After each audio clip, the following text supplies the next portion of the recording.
அப்புறம் கொஞ்சம் கொஞ்சமா கேள்வி கேட்க ஆரம்பிச்சு முடியெல்லாம் நரைச்சு போய் முடியெல்லாம் கொண்டு போய் யங்ஸ்டர்ஸ் எல்லாம் இப்ப வந்து வயோதிகர்கள் ஆயிட்டோம். இல்ல வயசு ஆகல, எங்களுக்கு வயசு ஆகல. 2015 பெரு வெள்ளம் வந்ததுக்கு அப்புறம் தான் வந்து ஏரியோட அவசியம் வந்து புரிய ஆரம்பிச்சது. சிட்லப்பாக்கம் ஏரி வெறும் குப்பையும் சாக்கடையும் ரொப்பி வச்சு ஏரி வந்து ஏரியாக இல்லாமல் வெறும் ஒரு சாக்கடை டேங்கா இருந்தது. அது வந்து ஒரு ரூட் காஸா இருந்தது. ஒரு சின்ன தண்ணி மழை வந்தாலே ஊர் வெள்ளம் ஆகிறதுக்கு காரணம் வந்து அந்த பராமரிக்கப்படாத ஏரி அப்படின்றது வந்து 2015 தான் எங்களுக்கு வந்து தெரிய வந்தது. சோ அது வரைக்கும் மரம் வைக்கிறது, தெருவை கிளீன் பண்றதுன்றது எங்க போக்கஸ் மாதிரி ஏரி பக்கம் வந்து அட்டென்ஷனை திருப்பணும். சோ நாங்களே வந்து கொஞ்சம் கொஞ்சமா வாலண்டியர்ஸ் கிரியேட் பண்ணி குப்பைகளை எடுக்க ஆரம்பிச்சோம். ஸ்டெப் பை ஸ்டெப்பா வந்து அந்த வாலண்டியர்ஸ் வர்ற ஏரிக்குள்ள வந்து வேலை செய்யற வால்யூம் அதிகமாச்சு.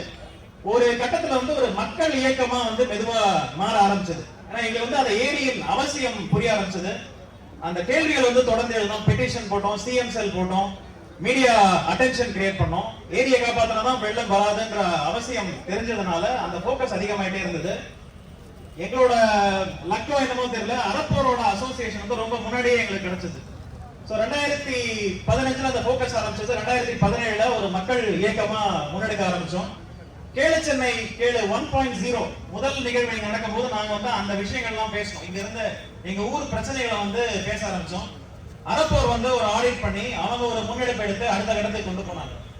சோ பல முயற்சிகளுக்கு அப்புறம் ஒரு சாக்கடையும் குப்பையுமா இருந்த ஏரி இன்னைக்கு வந்து ஒரு நன்னீர் ஏரியா, பார்க்கறதுக்கே ரொம்ப அழகா இருக்கிற ஒரு ஏரியா மாறி இருக்கு. நீங்க இன்னைக்கு சாயங்காலம் 5 மணிக்கு அங்க போனாலும் ஒரு 1000 பேர் வந்து அந்த ஏரியை சுத்தி நடக்கிறத பார்க்கலாம். அல்லி பூத்திருக்கு, பிங்க் கலர் அல்லி, ஒயிட் கலர் அல்லி எல்லாம் பூத்திருக்கு. எந்த ஏரியால அந்த மாதிரி நீங்க பார்க்க முடியும்னு தெரியாது. அவ்வளவு ரொம்ப அழகான ஒரு ஏரியா மாதிரி இருக்கு. இதன் காரணம் வந்து மக்கள் வந்து அழுத்தம் கொடுக்கணும். நம்ம ஊர்ல எப்படின்னா அழற குழந்தைக்கு தான் வந்து கவனம் கிடைக்கும். ஏன்னா ஊர் வந்து பணக்கார ஊர் கிடையாது. நம்ம ஊரு எல்லாத்துக்குமே பட்ஜெட் கம்மியா இருக்கும். அதிக குரல் யார் கொடுக்குறாங்களோ அவங்களுக்கு தான் வந்து சொல்யூஷன் போய் சேரும். எங்க லக்கு வந்து சிக்கோலாக பொறுத்த வரைக்கும் வந்து ஒரு கேள்வி கேட்கும் பூமி அது. சோ பல வருஷமா ஒரு 30 வருஷமா கேள்வி கேட்டு தான் இருக்கிற ஏரியா வந்து காப்பாத்தி வச்சிருந்தாங்க. நாங்க அப்புறம் கேள்வி கேட்டு தொடர் கேள்வி கேட்டு சாக்கடை எல்லாம் எடுத்து குப்பையெல்லாம் எடுத்து வந்து ஒரு நன்னீர் ஏரியா மாத்திருக்கோம். இன்னைக்கு நாங்க இங்க வந்ததன் முக்கிய நோக்கம் வந்து சிட்லப்பாக்கம் வந்து 3 ஏரி சுத்தி இருக்கு. சிட்லப்பாக்கம், செம்பாக்கம், சேலையூர் 3 ஏரி சுத்தி இருக்கு. நடுவுல தான் டவுன் இருக்கு. இப்ப அந்த சிட்லப்பாக்கத்துல நடந்த அந்த சொல்யூஷன் வந்து செம்பாக்கத்துக்கு போனோம், சேலையூருக்கு போனோம். எங்க எம்எல்ஏ வந்திருக்காரு, எஸ் ஆர் ராஜா சார், நிறைய ஹெல்ப் பண்ணிருக்காரு. அவரோட தொடர் முயற்சி வந்ததுன்னா செம்பாக்கம் ஏரி, சேலையூர் ஏரி, மற்ற ஏரிகள் எல்லாம் காப்பாற்றலாம். அந்த சொல்யூஷன் எப்படி பண்ணோம், WRDயோட சேர்ந்து எப்படி பண்ணோம், அதை வந்து ஒரு டெம்ப்ளேட்டா வச்சுட்டு ஒவ்வொரு ஏரிக்கு கொண்டு போனா பல ஏரிகளை காப்பாத்தி சென்னையில வெள்ளம் வராம நம்மளால தடுக்க முடியும். ஹாரிஸ் சொன்ன மாதிரி நம்ம ஊர்ல பெய்யற மழையோட அளவு இருக்கு. இருக்கிற அந்த 120 150 ஏரியை வந்து தூர்வாரி ஆழப்படுத்தினா வெள்ளம் வரணுன்ற அவசியமே கிடையாது. கொஞ்சம் மிஸ்ஸிங் லிங்க்ஸ் அங்கங்க காவாயெல்லாம் போயிருக்கு. அதையெல்லாம் இணைப்பு கொடுத்தோம்னா வெள்ளம் வராத ஒரு நகரமா சென்னையை வந்து மாற்ற முடியும். அதற்கான சொல்யூஷனும் இருக்கு. எங்க ஊர்ல அது என்ன நடந்தது அப்படின்றத வந்து தயானந்த் வந்து எக்ஸ்பிளைன் பண்ணுவார். வணக்கம், ரொம்ப நன்றி. இப்போ நீங்க பாத்தீங்கன்னா முதல் புகைப்படம் அதிக வெள்ள பாதிப்புல இருக்கிற சிட்லப்பாக்கம் ஏரியா நீங்க பாக்குறீங்க. அதுக்கு குறிப்பா முக்கியமான காரணங்கள் நாங்க பார்த்தது சிட்லப்பாக்கம் ஏரி நகர்ப்புற ஏரி. ஆண்டு முழுவதும் சாக்கடையை விட்டு ஃபில் பண்ணி வச்சிருக்கிறதுனால தொடர்ந்து வந்து ஒரு சின்ன 5 சென்டிமீட்டர் மழைக்கே எங்க பகுதிக்கு வெள்ளம் வரும். சிட்லப்பாக்கம் பகுதி ஒரு சாண்ட்விச் ஏரியா. அதை சுத்தி 3 ஏரி இருக்கு, சேலையூர், சிட்லப்பாக்கம், ராஜகீழ்பாக்கம். அடிக்கடி இந்த மாதிரி சாக்கடை நிரம்பி இருக்கிறதுனால அதிக வெள்ள பாதிப்பு வரும். கொஞ்சம் மழை இல்லாத காலத்துல வறட்சியும் வந்துடும். அதுக்கான முன்னெடுப்பா தான் சிட்லப்பாக்கம் ரைசிங் டீம்ல இருந்து நாங்க ஒரு முக்கியமான ஒரு விஷயத்தை கேட்டோம். அரசாங்கத்துக்கிட்ட தான் கேட்டோம், அரசு அதிகாரிகள் கிட்ட. என்ன சொன்னோம்?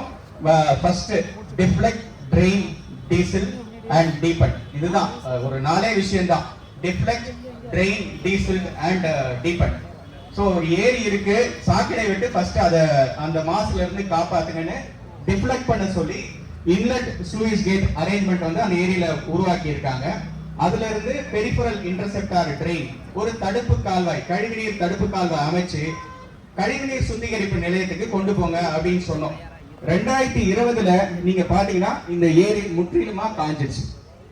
காஞ்சி அதை ஆட்டோமேட்டிக்கா வந்து பாத்தீங்கன்னா நாங்க ஆழப்படுத்துறோம். டீசில்டிங்கும் டீப்பனிங்கும் பண்ணியிருக்கோம்.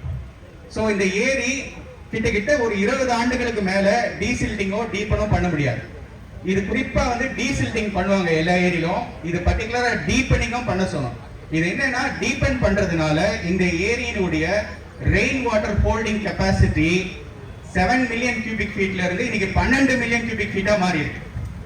சோ இப்போ ஒரு ஏரி இருக்கு, நகர்ப்புற ஏரி, விவசாய பாசனம் இல்லாத போது நீங்க ஆழப்படுத்தலாம், ஹாரிஸ் சொல்றபடி ஆழப்படுத்தலாம். ஆழப்படுத்தினா இன்னைக்கு 7 மில்லியன் கியூபிக் ஃபீட்ல இருந்து 12 மில்லியன் கியூபிக் ஃபீட்டுக்கு இன்க்ரீஸ் ஆயிருக்கு. ஸோ அதனால இதுதான் நம்ம முக்கியமா ஃபாலோ பண்ண வேண்டியது. ஒரு நகர்ப்புற ஏரியா இருந்ததுன்னா சாக்கடை வராம தடுங்க. அதுக்கப்புறம் எஸ்டிபி கொண்டு போயிட்டு டீசில்டிங் டீப்பனிங் பண்ணிக்கலாம், நிறைய மழை நீரை சேமிக்கலாம். அந்த மாதிரி சேமிச்சதுனால இன்னைக்கு சென்னையில பெய்யுற ஒரு 60% மழை சிட்லப்பாக்கம் பகுதியில் நாங்கள் இந்த ஏரியில சேமிக்கிறோம். வெள்ளம்ன்றது ரொம்ப குறைஞ்சிடுச்சு. அப்படி அதிகமா வந்ததுன்னா அதை எடுத்துட்டு போறதுக்கு macro cut and cover trains, ஒரு உபரி நீர் ஏரியினுடைய உபரி நீரை நீங்க உங்க பகுதி வழியா வழிய விட முடியாது. அதனால மேக்ரோ கட் அண்ட் கவர் ட்ரெயின்ஸும் இப்ப நாங்க எக்ஸிக்யூட் பண்ணி சிட்லப்பாக்கம்ல கிட்டத்தட்ட வெள்ளத்தை ரொம்ப குறைச்சிட்டோம். கிட்டத்தட்ட ஒரு 20% மேல வந்து குறைச்சாச்சு. முன்ன வந்து 6-7 நாட்கள் வெள்ளத்துல இருந்த சிட்லப்பாக்கம் இப்ப வந்து அவர்ஸ்ல வந்து குறைஞ்சிடுச்சு. அது கூட இந்த பெருமழையினால அந்த மாதிரி இதுக்கு முன்னாடி வந்த ஆண்டுகள்ல அந்த மாதிரி வெள்ள பாதிப்பே இல்லை. சோ இத வந்து ஜஸ்ட் ஒரு மாடல் எக்ஸாம்பிள், எங்க ஊர் எம்எல்ஏ வந்திருக்காங்க. இந்த ஆண்டு ஒரு 3 கோடி நிதி கொடுத்து ஒரு பெருமூடு கால்வாய் வந்து இன்னைக்கு முடிச்சு கொடுத்தார். சிட்லப்பாக்கம் பகுதியில சிட்லப்பாக்கம் ஏரியுடைய உபரி நீர் எங்க ஏரியால பாதிக்குதுன்னு சொன்னதுனால இந்த ஆண்டு 3 கோடி ஒதுக்கி ஒரு பெருமூடு கால்வாய் வந்து அமைச்சு கொடுத்ததுனால அந்த பெருமா கிட்டத்தட்ட சின்ன மழைக்கே வெள்ளம் மிதக்கும், ஒரு 40 தெரு வந்து வெள்ளத்துல மிதக்கும். அது முற்றிலுமா தவிர்க்கப்பட்டீங்கன்னா அவருக்கு நாங்க நன்றியை தெரிவிச்சுக்கிறோம். அதே மாதிரி ஏரி மீட் எடுக்கிறதுக்கும் ரொம்ப சிரமம் எடுத்து பண்ணிட்டு இருக்காரு. ரீசெண்டா லைட் இன்ஸ்டலேஷன் இதெல்லாம் கொண்டாந்துருக்காங்க. அதனால அந்த ஏரியை பாதுகாத்துட்டு இருக்கோம். ரொம்ப நன்றி, தேங்க்யூ. எல்லாருக்கும் வணக்கம். நான் சஞ்சன்யா, ஒரு காலேஜ் ஸ்டூடெண்ட். நான் சிட்லப்பாக்கம் ரைசிங்கோட ஒரு 6 இயர்ஸாக வாலண்டியர் பண்ணிட்டு இருக்கேன். ஸ்கூல் படிக்கிற டைம்ல இருந்து ஒரு 50,000 பீப்புள் இருக்க ஒரு கம்யூனிட்டில இருந்து ரெகுலரா எவ்ரி வீக் வந்து வாலண்டியர் பண்றது ஒரு 10-15 பேர் தான். இவ்வளோ பேர் இருந்தும் ஃபீல்ட் ஒர்க்கு வர்றது இவ்வளோ கம்மியா இருக்கிறது ரொம்ப ஒரு சர்ப்ரைசிங் ஃபேக்டா இருந்தது. அடுத்த ஜென்ரேஷனான இந்த மாதிரி ஸ்டூடெண்ட்ஸ் தான் அடுத்து எடுத்து பண்ணணும். இப்போ இவங்க எல்லாம் நிறைய இனிஷியேட் பண்ணியிருக்காங்க. ஆனா இதுவே கண்டினியூ ஆகணும்னா எங்க மாதிரி ஸ்டூடெண்ட்ஸ் தான் அடுத்து எடுத்து பண்ணணும். இதே கூட்டத்துல எத்தனை ஸ்டூடெண்ட்ஸ் இருக்கீங்கன்னு கொஞ்சம் கைத்து தூக்க முடியுமா? இவ்வளோ பெரிய கிரவுட்ல ஸ்டூடெண்ட்ஸ் இருக்கிறது ரொம்ப பெரிய விஷயம். ஆனா எத்தனை பேர் வந்து ஃபீல்ட் ஒர்க் பண்றீங்க? எத்தனை பேர் இந்த சொசைட்டிக்காக ஏதாவது பண்ணணும்னு நினைக்கிறீங்க? அதுதான் ரொம்ப இம்பார்ட்டன்ட்.